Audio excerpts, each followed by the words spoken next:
if you will. And if anyone else joins us throughout the evening, we'll just go from there. All right. We'll start with the Pledge of Allegiance, as usual.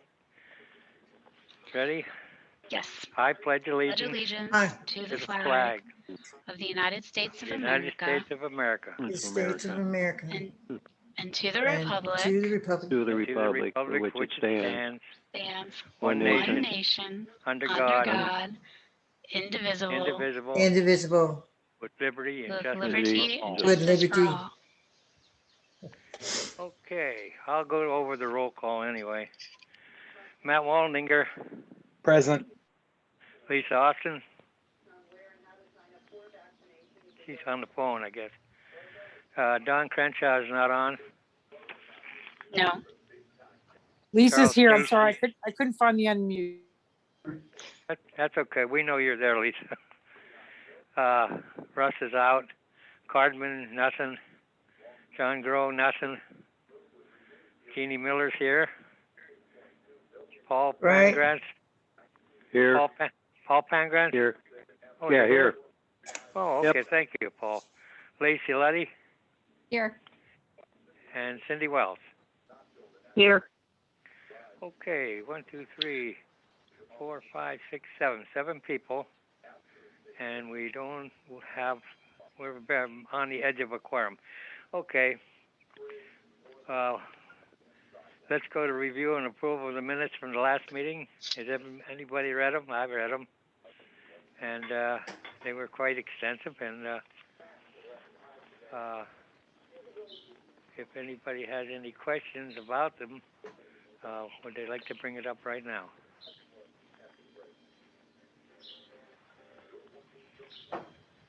No questions?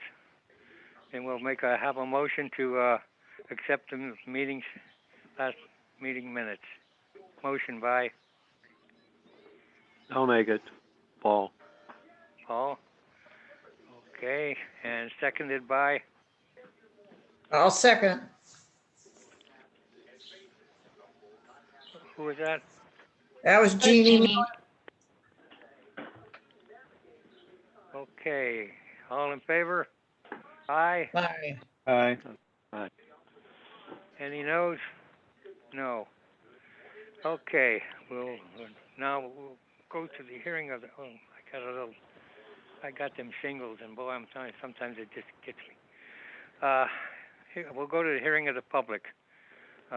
We have John Banco of Erie County Relief Project here. Thank you. Yes, sir. He is with us. Thanks, Charles. Hi, John. Hey, honey, how are you? Just fine. Glad to have you with us. I'm glad to be here. If you need screen share, it's enabled. I don't know kind of what you were intending, but it is I ready don't. for I'm if just you gonna. need it. I'm just gonna talk a Okay. little bit, and especially since you were reiterating what a beautiful day it is, I'm gonna make it short. I'm here on behalf of the Lake Erie Arboretum at Frontier Park, and in its project called Relief. It's the Arboretum. Over its 20 years has transformed Frontier Park from a kind of a neglected area to a really vibrant, wonderful and educational facility. Planted over 1,200 trees in the Arboretum as well as the ones that were already there, of course, and improved it with paths and signage and the gazebo, the outdoor classroom, the amphitheater, the education building, and now the slides that are going in adjacent to the education building. So that wraps up a master plan that the Arboretum had for the park, and so we proposed that we consider taking on another big project. But this would encompass the entire county. And that's what we decided to call Relief. And we've adopted a public goal of planting 275,000 trees, roughly 1 tree for every person in Erie County. And in order to do that, we're proceeding with a wide range of partnerships, including some county agencies like the Department of Planning and other government agencies, neighborhood organizations, schools, universities, scout troops, across the board, all kinds of different organizations. One of the first ones that we partnered with, however, is the Chesapeake Bay Foundation's Keystone 10 Million Trees project, which is now I think this is its third year in our first year with the project. They extended the eligibility for participation statewide last year. Prior to that, it had been focused on the Susquehanna Valley watershed, and but they decided to make it statewide. So with the support of the Arbor Day Foundation and a whole lot of other philanthropic organizations and individuals, they are sponsoring an effort to plant 10 million trees across the Commonwealth. And they want to accomplish it within a reasonable period of time, a decade or two. And it's through them that we are this spring planting 3,000 trees here in Erie County. We had hoped to get 6,000, but they were kind of overwhelmed. They assure us that next year that they'll be ready to accommodate what we're the trees that we're requesting. We're also going to do a planting this fall, probably about the same size, of all native species. We think that it's really important that we focus on native species. That's the goal of the 10 Million Trees project, because each of those native trees brings with it a whole community of other life forms that have evolved with it. Unlike cultivars for imported varieties and that have not evolved in this ecosystem, and so which flourish, but they don't support the kind of life forms that trees do. Birds in particular are highly dependent on trees, and we've watched this crash in the bird population nationally and internationally. And we at the same time, we have a crisis in deforestation, and especially in the urban areas. The United States Department of Agriculture tells us that we're losing over 4 million urban trees every year. That's a net loss. We're planting some trees, but we're cutting down a lot more. A lot of them are maturing, or they're just in the way, and it's just careless stewardship of our resources. Trees, of course, are enormously important. They provide us with a significant portion of the oxygen that we breathe, for example. They absorb carbon dioxide from the atmosphere. They sequester carbon. And they are the organism that gives us the most realistic chance of combating climate change. That, along with stopping putting carbon into the atmosphere by burning fossil fuels, of course. But trees are the one proactive thing that you and I and everybody else, virtually everybody, can take part in planting a tree in one form or another. And so we are looking to engage as many people as possible in relief. We are providing the free trees. We're also encouraging people who to work with the landscapers and the nurseries. All the local nurseries are partners in relief, and to look at your neighborhood, propose sites where trees are needed. And so we're working with everything from urban, we're focusing right now on planting at the Erie City schools.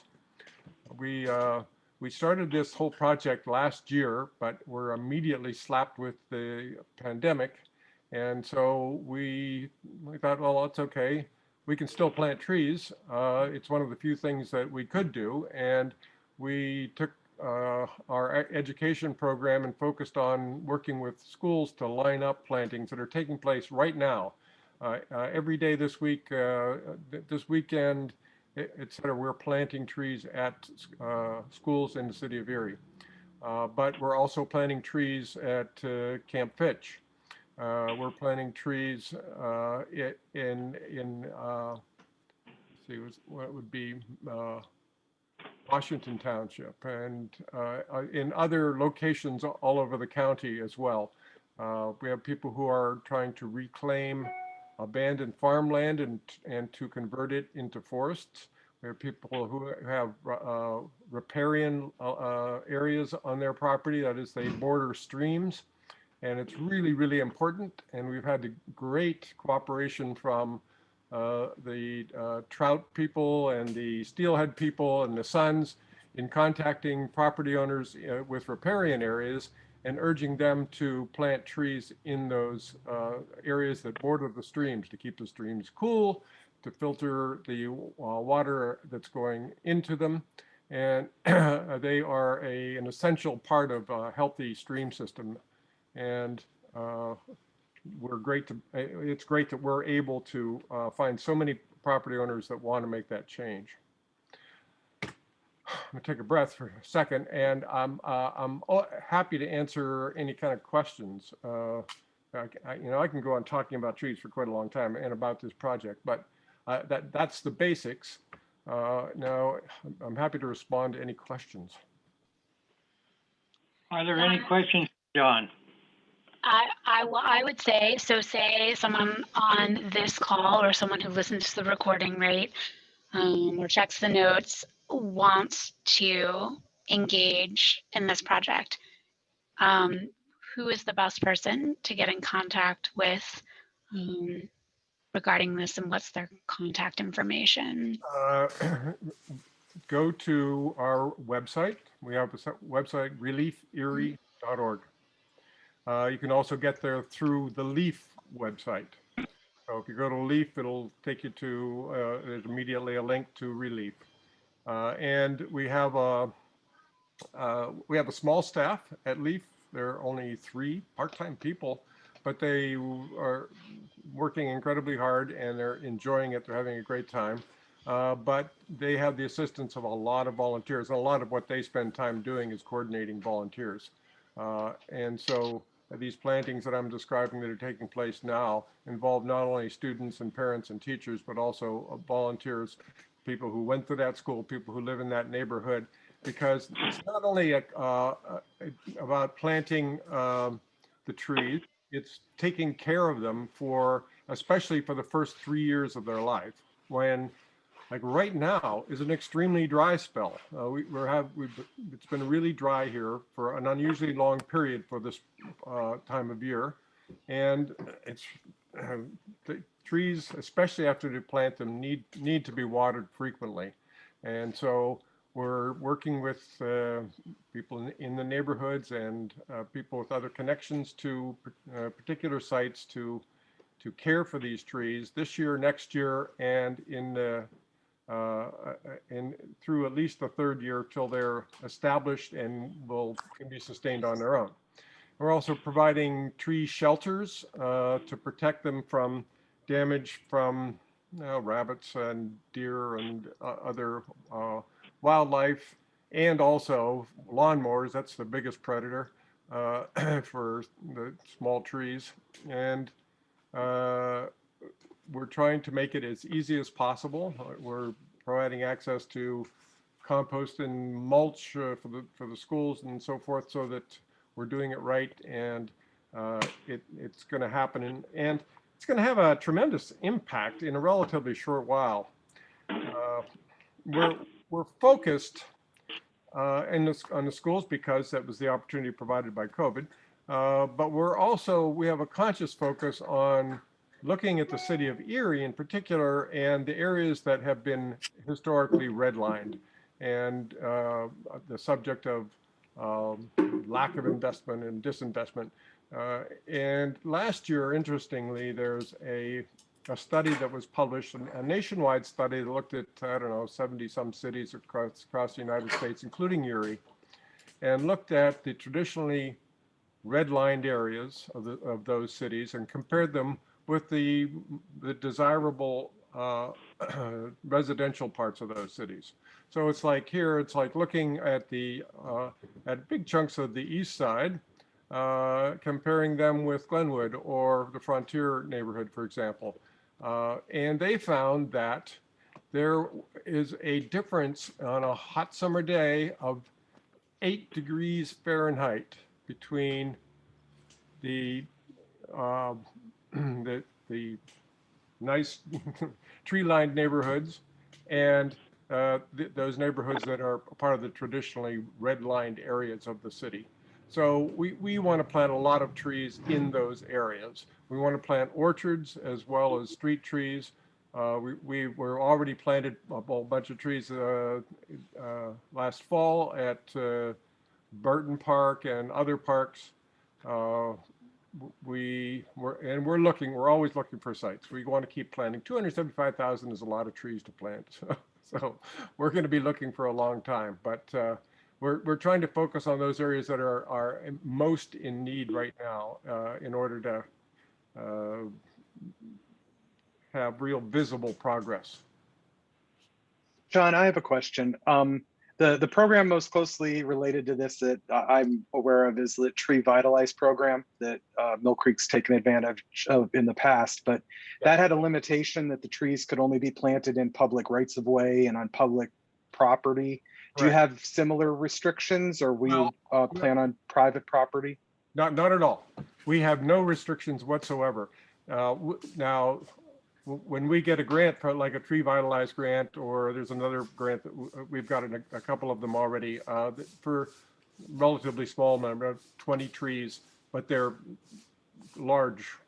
They're large trees, they're large caliper trees, and those were restricted. Yes, we could only plant them in the public right of way or in parks or at schools, but the K10 tree program does not distinguish. They're happy to have private property owners plant trees. The idea is to plant as many trees as possible to get the benefits of trees.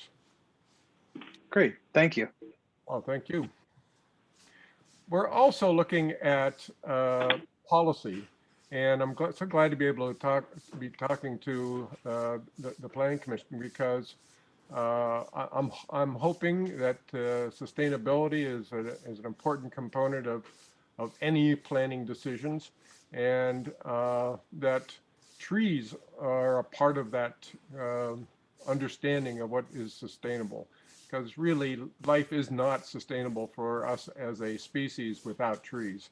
And the crash in the bird population and whole lots of other signs are telling us quite dramatically that we need to make a change. We need to do something. We need to stop cutting down trees. We need to stop having a negative impact on our forests, and including our urban forests.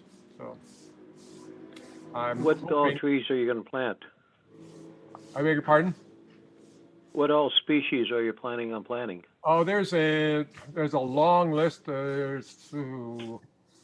I think that we received in our order 30 different species. Like I say, they're all natives, but they vary from, there's some shrubs that we're counting, elderberry, native blueberries, but most of them are either mid-canopy or canopy trees. So there's lots of maples. There's sugar maple and other maples. There's red and white oaks. There's and black oak. There are tulip trees, cucumber, ash, locust, black locust, honey locust, et cetera, et cetera. I mean, it's a long list, and so we're kind of at the moment at the mercy of what we were able to get from the K10 program here. But that's to be extended, and like I say, they promise they're going to make available whatever we want. They'll make them available to us. Yeah. Okay, thank you. Oh, yeah, thank you. John, can I ask a question? This is Lisa. So I just want to say, first of all, I am so thrilled with this project. thank you for your work. It's also so exciting to hear that the park has achieved its 20-year goal. I hope you guys are patting each other on the back. What a great achievement. I really appreciate that park. And this is such a great undertaking. I'm excited to know that the focus is on the native species, and I'm really interested in some of the other benefits of trees in terms of it actually has a relationship to lowering truancy. I couldn't believe that one. And also it tends to slow traffic, the street trees. So all good things. I was wondering a couple of things. One is what can we as a planning commission do in support of this work? That's one question. Another question is around the city policy of pruning. I live in the our West Bayfront neighborhood, and the whole 10th Street Boulevard trees have been in this last year just mangled like 20, 30, 40 feet up. And so I'm wondering, when you talk about policy, is there any support for kind of guiding people towards the correct pruning or, limited pruning? And then also, does the third thing here is there are a lot of trees that really need to be taken down and then replanted. What I'm noticing in the neighborhoods that I frequent, that the trees, when they do come down, they're not replaced. And so, I don't know. I know the neighborhood groups are getting stronger. Is there some way to help take down trees? Is that possibly part of the budget? It's kind of ironic, actually, that I make two observations. One is, if you call a tree service, they'll come out and they'll cut down your tree, but they don't plant them.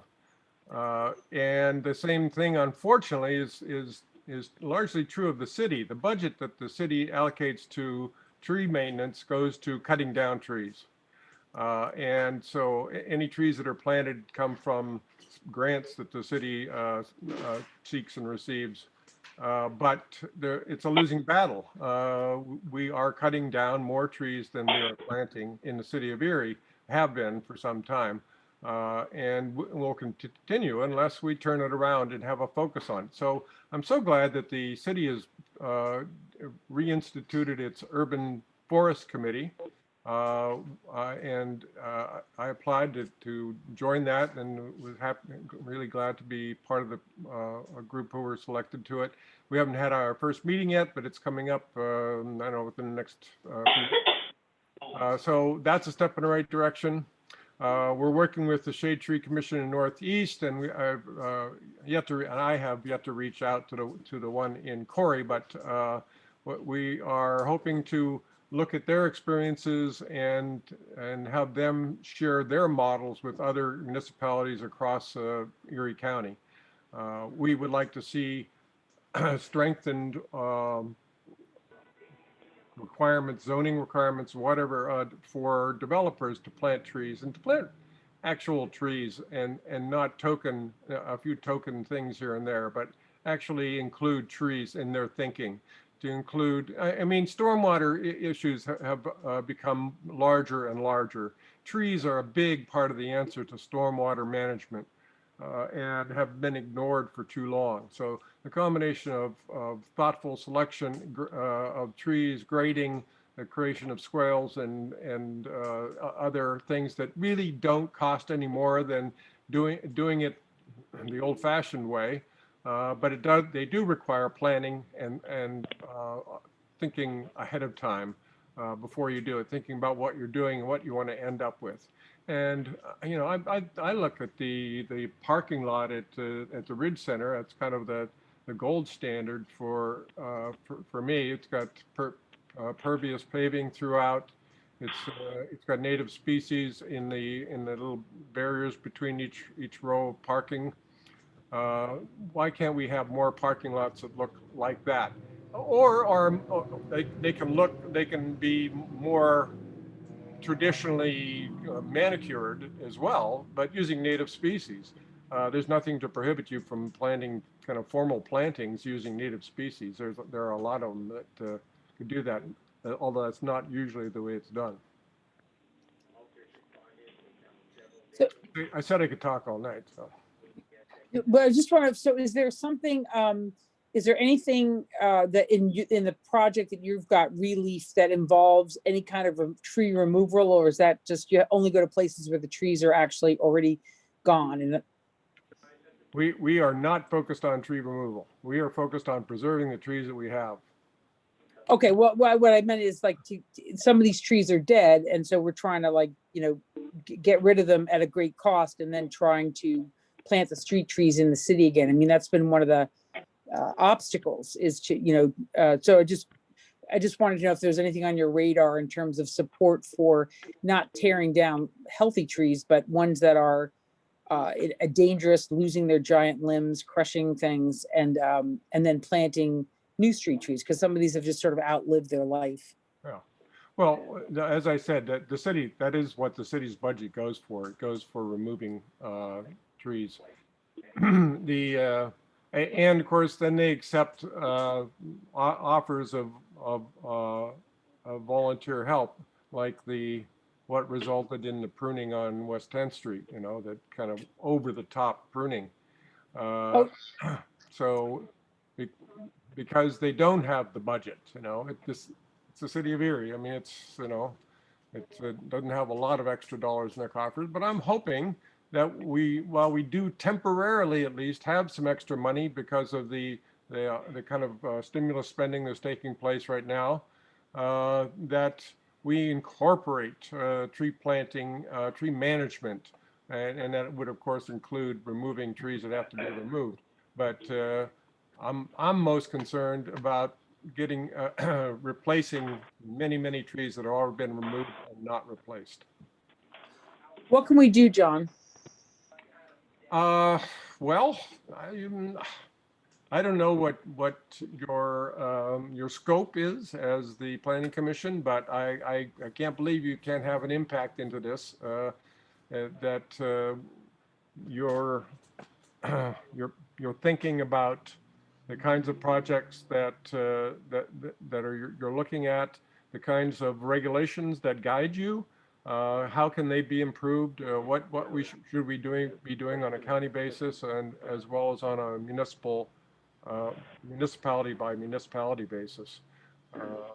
So any help that you can give us, we would appreciate. John, does county council have anything to do with this? Not yet. Not yet. Do you think maybe they should be asked about their opinion and see if we can get something going through them? Absolutely, we should. If I knew what they should pass, I would be at the next council meeting. But I'm working up to that. We're working up to that. We through a policy committee. And like I say, working with the existing shade tree commissions and so forth. We're looking at a package of ordinances that municipalities can adopt. We're looking at what the county can do countywide. I know that the county is looking at stormwater issues right now, and trees should definitely be a part of that conversation. It's all connected. Trees have such a huge impact on us that we kind of take for granted because they've always been there, but there should be more of them.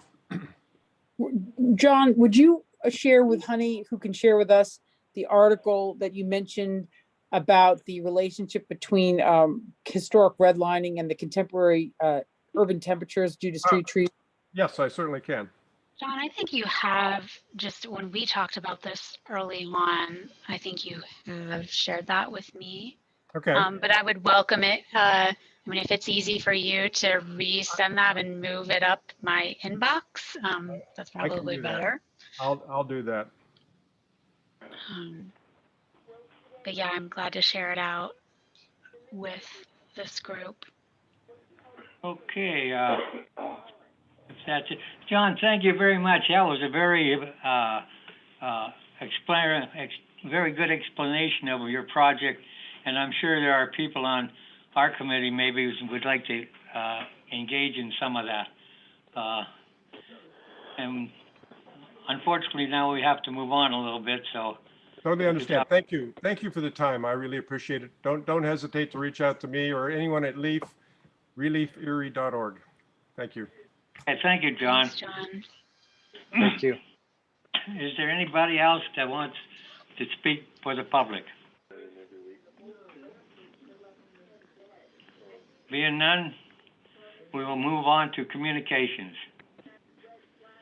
Department of Planning and Community Development Report. Wonderful. Overview. Thanks, Charles. Oh, go ahead.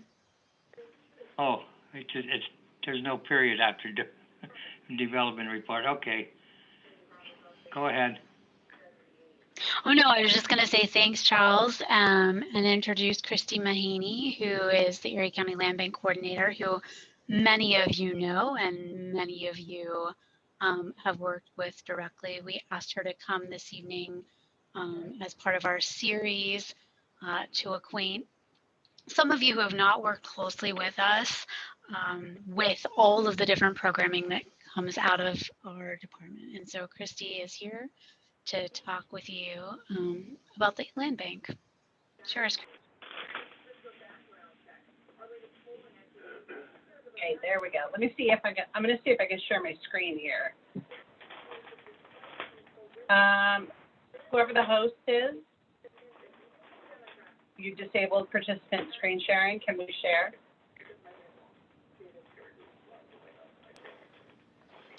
Laura, that would be you. You would need to be the one that would have to enable that because I gave you host duties. Okay, it was on. One I think I got person's it. allowed to share. Now I changed it to multiple. Okay, We got this. I think I got it. Let me Good. see if we can get that. All right. Let's see if we can get this to show up.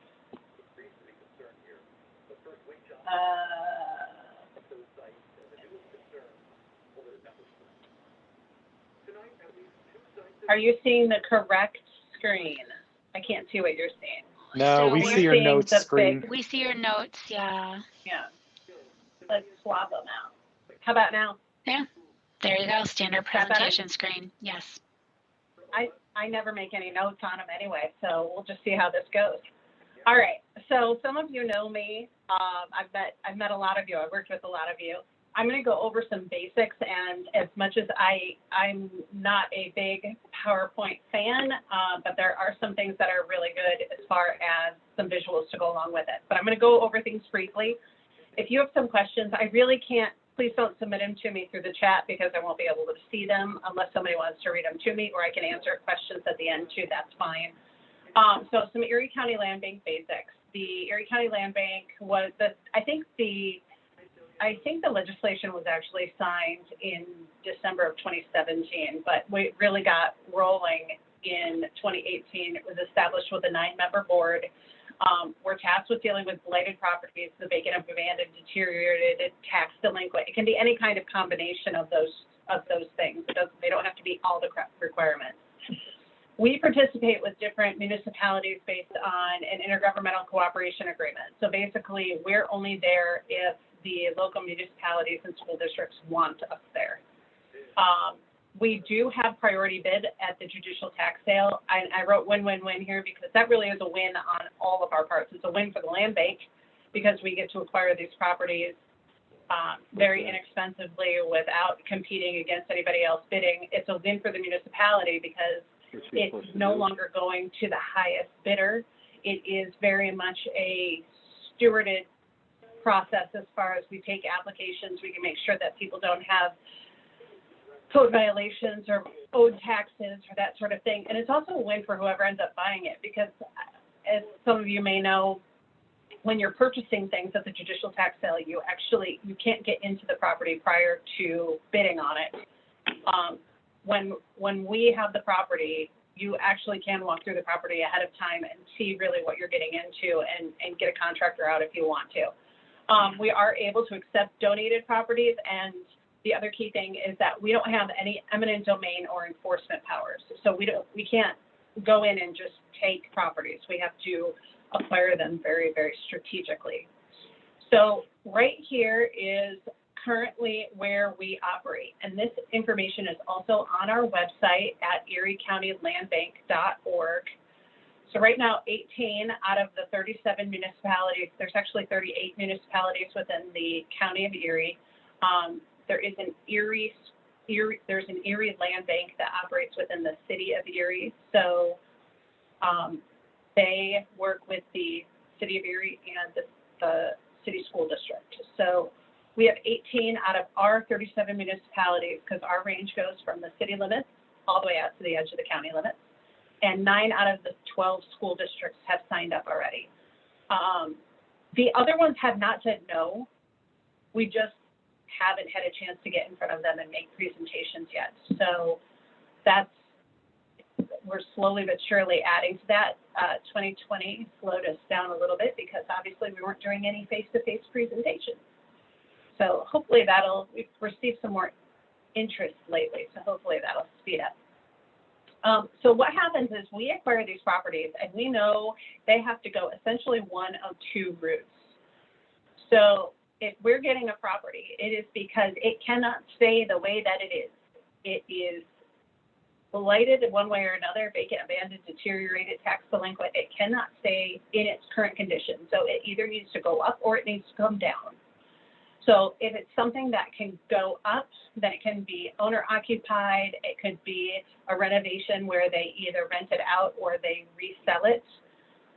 If it needs to be demolished, once it's demolished, that lot can either be a side lot, it could be rebuilt upon, it could be a garden green space, it could be for municipal use, or we could hold it for strategic public purposes. Always, always, always, we begin with the end in mind. So we say, what is the highest and best use for this property? What are all of the options that this could be? And again, this is a process of elimination, not selection. So I guess really the question that we end up asking is, what can this not be?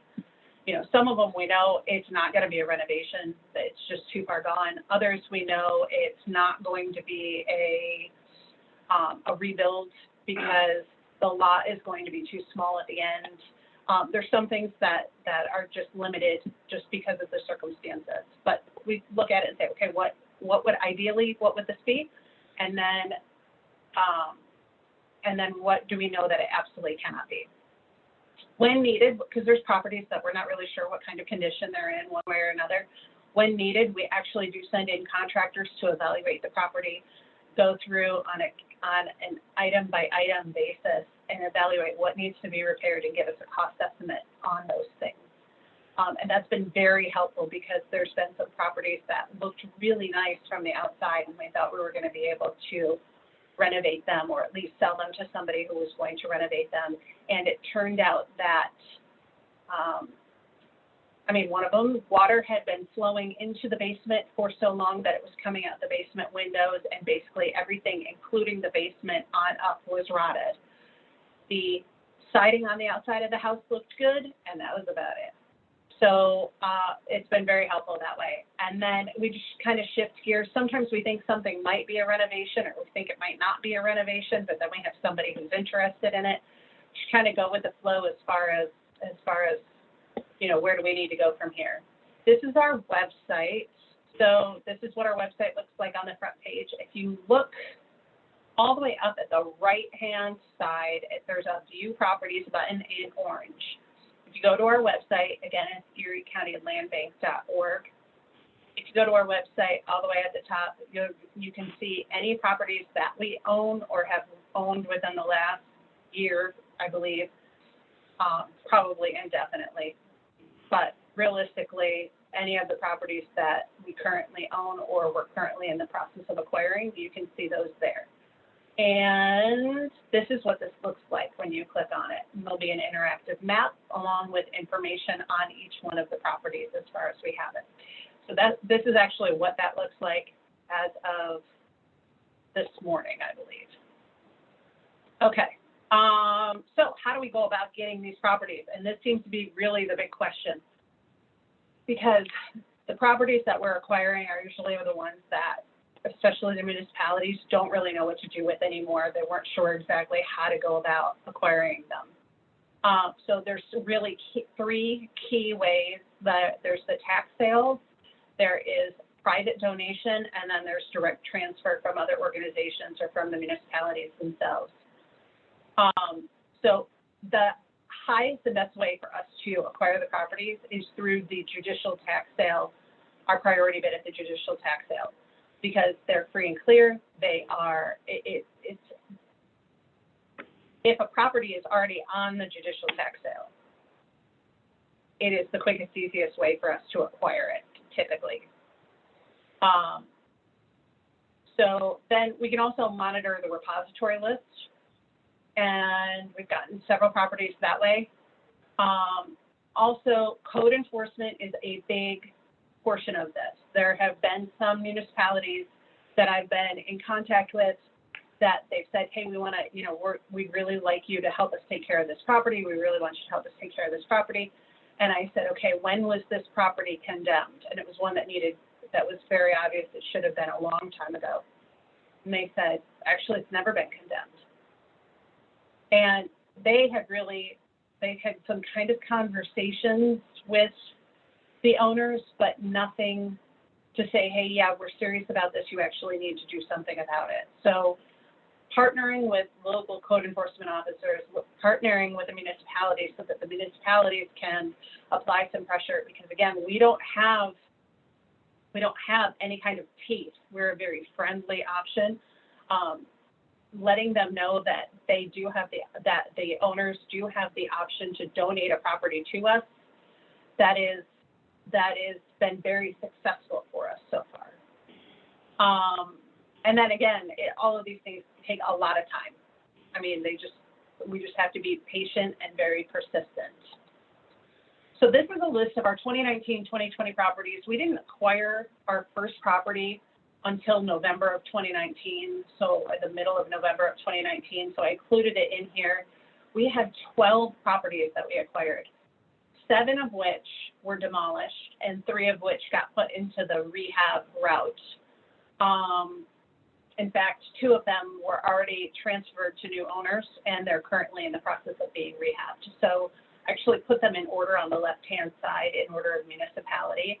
And I included the acquisition method in case you wanted to see it. Again, 7 of them we acquired through the judicial tax sale, 3 of which were donations, and 2 came off the repository list. And if you say, hey, 7 and 3 don't add up to 12, you are correct. 1, the vacant lot next to a building that was torn down, and 1 is slated for demolition but has not been demolished yet. Okay, so this is where we get into it, and Cindy will recognize this one. So this was our very first demolition. It wasn't our first property, but it was our first demolition. And here's the basic story is this property, you can see it, this is from the front and from the side. There was a tree that fell on it. The owner was told by the insurance company that the building is totaled and needs to be torn down. And the owner was very much at a loss of what to do because what do you do at that point? And luckily said to Cindy, I think I'm just going to stop paying taxes on it and let the county take it because I don't know what else to do with it. And Cindy was savvy enough that, she turned around and said, why don't you call Christy at the land bank and see if they'll acquire it and tear it down? And that is exactly what we did. So he donated it to us at the land bank. We got somebody out to tear it down, and it went from this house to this vacant lot that is now available to be rebuilt upon. So it was very, very successful. We've now done this in several different areas, but this is one really good example. And then, so then this one, for those of you who may or may not know, this is the Gerard Hotel in Gerard. This one is one that worked a similar way. We acquired this property through donation.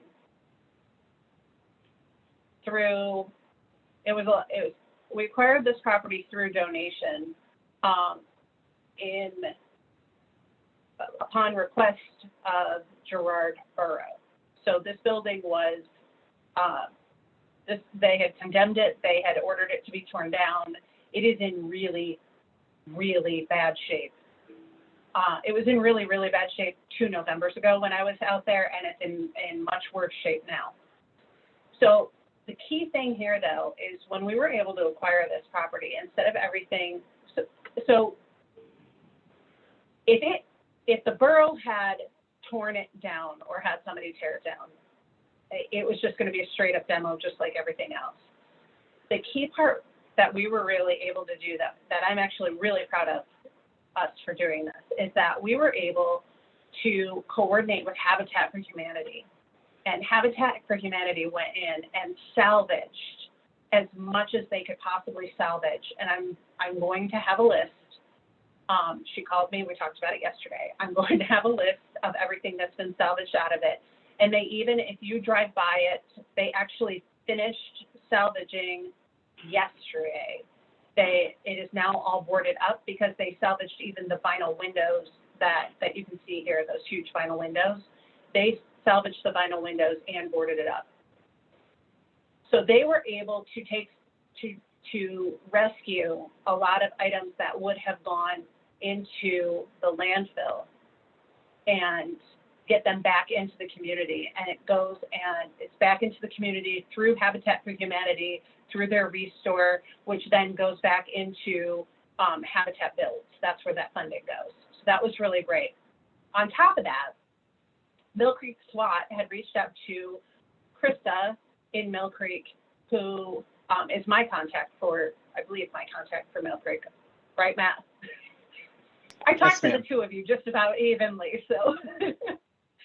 So yeah, so Krista reached out to, so they reached out to Krista and they said, hey, if you know of any vacant buildings or any abandoned buildings that we could train in, we're really short on like training locations. We need to find as many as we can.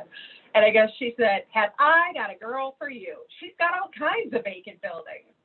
So I ended up talking with Mill Creek SWAT and we scheduled a walkthrough of this building, along with, there's some other ones that we're in the process of talking about, but we had scheduled a walkthrough of this building because I said there's areas that you could go in and there are areas you absolutely cannot go in, because if you step through to a second floor room in certain areas, you will be in the basement before you can blink. So they went through and they actually did training with pepper balls, something, all I know is it's 10 times more concentrated than pepper spray, which explains why 2 weeks later my eyes were still burning when I took a walk through the property. But anyway, they were able to go through and train. We were able to get them in. I mean, we were able to get them in and get them training in a way that really benefited them, and it's going to benefit the community at large. And then right after that, Gerard Fire Department had turned around and said, we heard we could train in your abandoned buildings. And I said, absolutely. Our board said any public safety, so fire, police, SWAT, absolutely can train in our vacant buildings. So they reached out to me on a Monday or Tuesday, and by Thursday they were conducting this training, and that's actually where this picture is from. By Thursday they were conducting the training. No damage was done. What they actually did was smoked up the entire building. And then we're doing search and rescue training. And this was an excellent one to do search and rescue because there's still a ton of debris inside the building. So the fact that we were able to collaborate not only with Habitat, but also with 2 public safety agencies, and are likely going to be collaborating with many more, I'm really proud of that. Let's see. Okay, so looking forward, this is my almost last slide. Looking forward, we're actually acquiring 15 new properties that I know of right now, 12 of which are from the 2020 judicial tax sale this year, 3 of which I think we've already gotten to, and 1 is in process. It depends on when things close. So we are more than doubling our inventory from last year. We are currently working on a roof replacement at 2325 South Main Street in Union City. So that's a historical building that we acquired through donations, and it is highly important. After a lot of evaluation, it is highly important that that building stays where it is. But the very, very first step of that is it needs a new roof so that it can get dried out. So we're working on that. And then we're also in discussions about exploring new programs, because right now we basically have renovation programs and then we have demolition. And we're looking at just different ideas, a couple of them that are just thrown out there. There's some land banks that are really working with local trades classes on some of their renovations and getting them some opportunities. There's other land banks that do neighborhood lots in various ways that I don't want to get into right now, because that could be a whole nother hour-long presentation, and it's too nice out for that. And then again, furthering our community partnerships, increasing our public safety partnerships like fire and police, getting the word out that way so that they know that we have buildings that they could train in. And then also continuing with our established community partners. Again, like Habitat, can't wait to do another one, do another salvage with us. And also, we work closely with the Erie Land Bank. I mean, there's a lot of different irons in the fire here. But other than that, that kind of gives you a real quick overview of kind of the basics, where we started, and then where we're at now, and kind of the direction that we're heading. Does anybody have any questions? And I'll stop share. There we go. I know that was a lot. That's like drinking from a fire hose, but. Christy, that was a very, very good example of the project that you're on. And I know my friend Jim Cardman is very active in it too. And he usually updates us quite a bit at these meetings. It's very good that we have something like this for the county, because there are buildings that could be hazardous to people's health, and I'm sure you people will be taking care of most of that. And we thank you very much. My pleasure. Christy, this is Lisa Austin, and I just want to say that was really impressive. I actually got cut out of the talk about when the tree fell on a building, and I was waiting to find out what happened, but I'm sure it wasn't good. At any rate, it's so innovative, the way you're reusing the buildings when possible for, if they're going to be demolished, they might as well be part of training. Just really great stuff. My question to you, Christy, was along the lines of how the determination is made, and when something's too far gone. And the reason I asked this is because I was involved with the group Preservation Erie, actually helping to create that one. And as a part of that, we had a series of talks called Preservation Happy Hours. And one of the speakers was Dr. Anjanette Jackson. And she purchased a home that was on East 12th Street, right around the corner from the Eagle's Nest, because she wanted to walk to work. And but the home was in such disrepair. Apparently the plumbing had been ripped out. I mean, the copper tubing pipes had been ripped out. So when she went to the bank to try to get a little money to, make it into her home, they were just like, no, we can't loan you any money because this building isn't worth what we're going to be loaning you. So she had to kind of raise the money herself and to get started with it and bring it to a habitable spot. Anyway, so there's no way any developer or any kind of person who's not committed to that neighborhood would have felt that it was worth it. But now the home is like, it's on the tax rolls and it's providing a place for her. So I'm just really just wondering about and again, I have no criticism. I'm just trying to understand, how the decisions are made, and is there ever any community kind of engagement in, do you want to do put the sweat equity into making this into something? I don't know, just any thoughts along those lines? Yeah, absolutely. So there's actually a lot. So there's a lot of different things that go into deciding, and each one's a little bit different. So there's nothing that we do that's very cookie cutter. I jokingly refer to the houses and the situations. I want to be very clear. I'm not referring to any people. I'm jokingly refer to the houses and the situations as all my one-off weirdos, because nothing resembles anything else. I mean, it's all just this like weird situations that you're like, how are we even going to deal with this? Like, nobody's ever seen this before. What can we do with it? It's all these one-off weird situations. So anyway, there's a couple of different things. For the simple residential structures that are not anything other than a house in a neighborhood, typically, what we end up doing is if we're not sure, we send a contractor through. The contractor does their contractor evaluations, which is a multi-page, I can't remember whether it's 6 pages or 8 pages, and really it depends on the house and how much detail they put in there. They go through and they really evaluate it on a cost by cost, like what needs to be done to this house. And there have been some that have surprised us as far as there's been some that we thought were going to be renovations that ended up being a demolition because, for example, there was a house that was going to need $130,000 worth of renovations that we knew about, not including anything that was a surprise once we got the walls torn down or anything else. This was $130,000 worth of renovations that we knew about.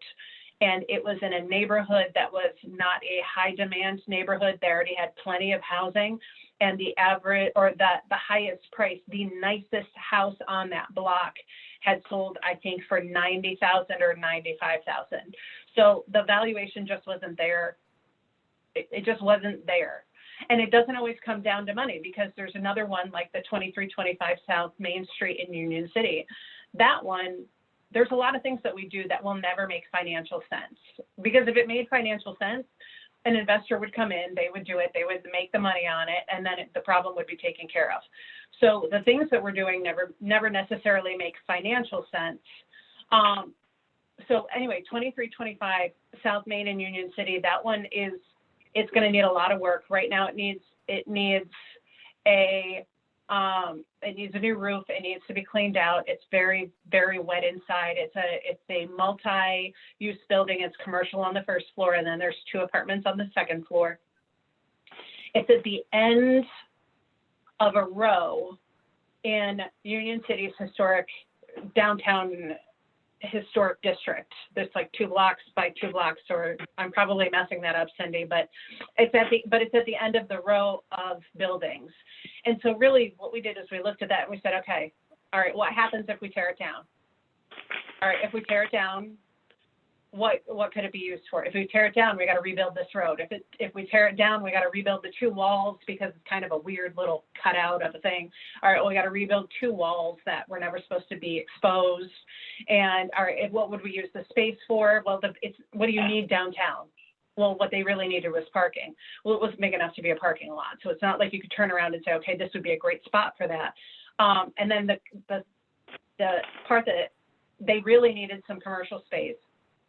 And also, they really needed the building not to deteriorate along the line of commercial building, because it's all part of one big block. All of the buildings are attached to each other, and if one goes, there's a chance that there's going to be a domino effect.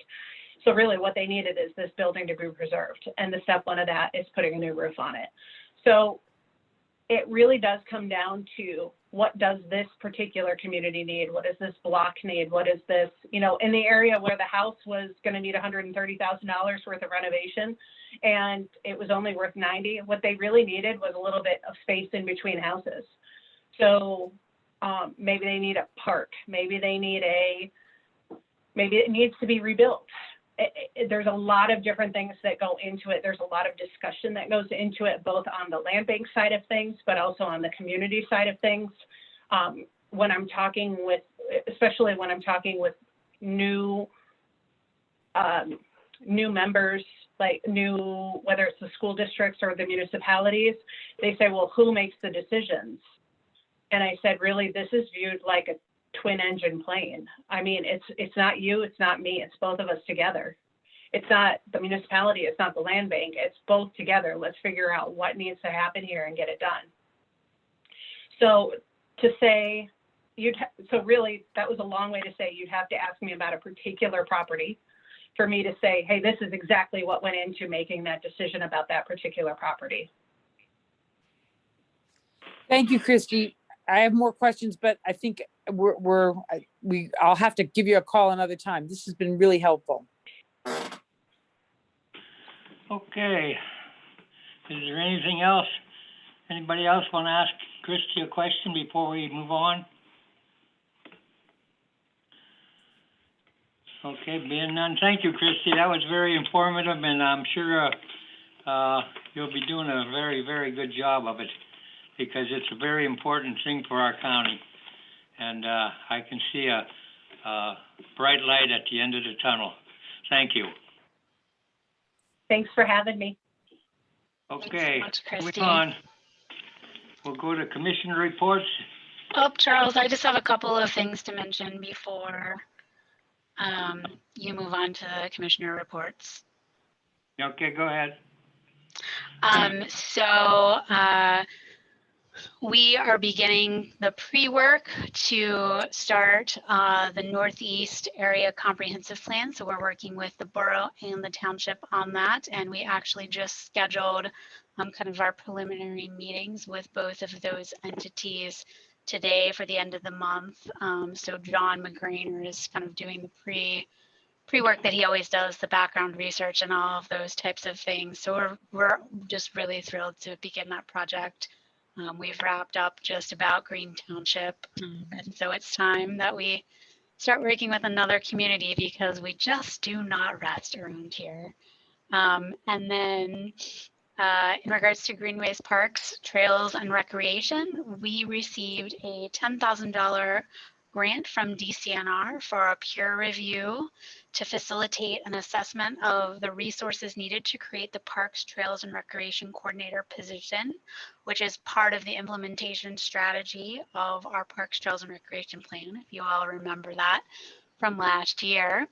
And then we took advantage really rapidly of an opportunity presented to us because of the Appalachian Regional Commission having leftover funds from their last fiscal year to submit an application to do a feasibility study for the rerouting of the Erie to Pittsburgh Trail so that it comes south to north through Erie County instead of taking the nice wide detour through Western New York and eventually coming into Erie County. And I will tell you, Cindy, you will be pleased to know that Union City is specifically mentioned in that. We would like the first leg of that to come from Corey into Union City, and then to be determined from there up to Dobbins Landing, where mile marker 0 will be placed in September. So thank you. That's lots great happening news. always. It's very great news. Very You good all are news. a logical fit to be a trail town with everything that you have going on there. So we'll keep you posted. Hopefully we'll get the green light to submit a full application and get the dollars to do that feasibility study. So that's all I have. Thanks, Charles. Okay. Thank you very much. I appreciate your comments all the time because they really are helping the Planning Commission immensely. So we'll go on to Commissioner reports. Matt, you got anything that you want to discuss? Mr. Waldinger? Yeah, I'm here, Charles. Just a couple of quick updates really fast. Township is going forward with their official map project, trying to get their official map adopted. We had an open house on March 11th. That's why I was unable to attend the Planning Commission meeting. I apologize for that. We had the first of 2 Planning Commission meetings on Tuesday where the official map was an agenda item for public discussion. Generally, we've had a pretty positive response from most people. Obviously, there are some people that are concerned with how it will impact their specific properties. So we're trying to work with them on that. Secondly, we've hired Ingalls Planning and Design. Matt Ingalls was part of the team that CZB put together when they did the Embrace Mill Creek comprehensive plan. Ingalls Planning and Design is going to be working with us to prepare a sub-area plan for the Gateway to Presque Isle District. That roughly goes from Wyoming Avenue, and easiest to describe is where the entrance to Waldemer is, where 6th and 8th Street come together. That's Wyoming, going all the way east to the city line, Pittsburgh Avenue, and then from 12th Street north to the water. They're going to be looking at streetscapes, including pedestrian and bike improvements, making design standards for that district, and a unique branding and marketing campaign so that we can market that district outside of the region. kind of hand in hand with that, the township did recently apply for a $6.1 million RACP grant that if we receive it, will go towards funding streetscape improvements on West 8th Street. That'll be from Peninsula Drive to Pittsburgh Avenue. It's a total of a $7 million project. And out of that $7 million, $5 million of that will go solely towards relocating the utilities that kind of mar that corridor. So we can do everything else for about $2 million, but getting the utilities out of the way is going to cost us about $5 million. And that's one of the reasons why, you know, we can't get other grants or other sources of public funding like multimodal to do it, is because the utilities are the big issue there. And lastly, we continue to work on updating our saldo and our zoning code. We will have public hearings that'll be held on the updates later this year, but those dates are TBD at the moment. So that's my Mill Creek update. Okay, thank you, Matt. Lisa, you have anything you want to garner? Thank you. I'm going to delay my report till May. Thank you. Okay, I don't have very much to say except that we're on a good even keel with the Planning Commission and we're moving ahead. Going down, Jeannie Miller from Gerard. We got anything besides what we already heard about Gerard? Might be gone. I don't see her anymore. I think Jeannie left the meeting now that I'm looking at the list. Okay, how about Paul? Paul Pangrantz from Gerard. Nope, I don't have anything. Okay, moving on. City of Erie, Lacey Luddy. No, I do not. Thank you. Okay, Union City. How about Cindy Wells? You got anything new? Nothing really new other than our projects have actually started for our parking lot on South Main Street. And we're out for bid right now on the Catholic Park Phase 1 and Phase 2 ADA accessibility. So that hopefully will be able to start in May. Okay, thank you. I appreciate that. Is there anybody else who would like to speak? Being none, we'll go to old business. The adoption of the bylaws is still on, not approved at this time. Yeah, so they've not done anything with the administrative code. I'll let you know when they do. We'll move on then. Bayfront Corridor lawsuit discussion request made to table until May. So that'll happen in May. And what date? What is it? The 16th? The next meeting in May. Let me pull up a calendar for a moment here. The 13th. 13th? Okay, and that'll be a phone job too, probably, huh? Yeah, we're gonna, so that's a great point, Charles. For now, we're gonna stick with the virtual meeting concept. I don't think we're out of the clear yet. Most every other organization I'm involved with has decided for their May meeting to keep it virtual. So we're gonna. Yeah, we got to be safe. This thing isn't over, you know. Everybody keeps saying, "Oh, go out and do this, do that." You got to be careful. I mean, you know, like today, there was 52 cases. Again, how did we get 52 with all these injections and everything? It's ridiculous. It's the variant. I hope everybody wears a mask and gets inoculated because I don't want to see. I want all our people to be able to be on this board in one piece instead of being in a hospital. That's my comment. But anyway, well, let's move on. New business, there's none. So I guess we are at the bottom part of the meeting. Well, I'll take your old job that you had and move for an adjournment. Who's this, Paul? Yep. Okay, thank you, Paul. I really enjoyed making it an adjournment call. You know that. Do I have a second? I'll second. Okay, thank you, Matt. Okay, anybody against stopping the meeting? Anybody for stopping the meeting? Yep. Okay, approved. Thank you. Everybody take care and have a good time with this nice weather because, winter's coming.